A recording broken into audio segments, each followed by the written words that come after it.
Hey, so everybody remember that report on terrorism that the DOJ took down and doesn't want anybody to see?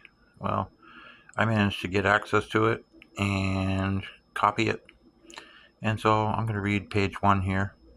And, who knows, maybe I'll read some more pages, but I'm just going to read one page at a time because, the human attention span and all that. Anyway, NIJ, National Institute of Justice, by Stephen Chermak, Matthew DeMichael, Jeff Grunewald, Michael Jensen, Raven Lewis, and Bezia E. Lopez.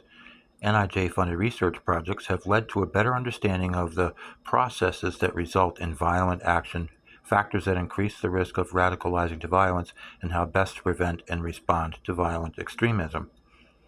Militant, nationalistic, white supremacist violent extremism has increased in the United States. In fact, the number of far-right attacks continues to outpace all other types of terrorism and domestic violent extremism. Since 1990, far-right extremists have committed far more ideologically motivated homicides than far-left or radical Islamist extremists, including 227 events that took more than 520 lives. In this same period, far-left extremists committed 42 ideologically motivated attacks that took 78 lives.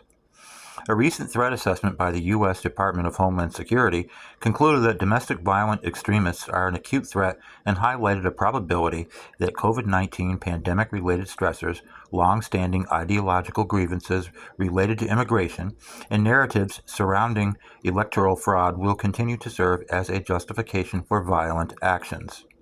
Over the past 20 years, the body of research that examines terrorism and domestic violent extremism has grown exponentially.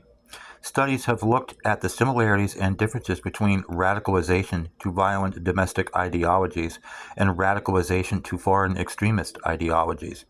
Research has found that radicalization processes and outcomes, and perhaps potential prevention and intervention points, vary by group structure and crime type. In addition, research has explored promising and effective approaches for how communities can respond to radicalization and prevent future attacks.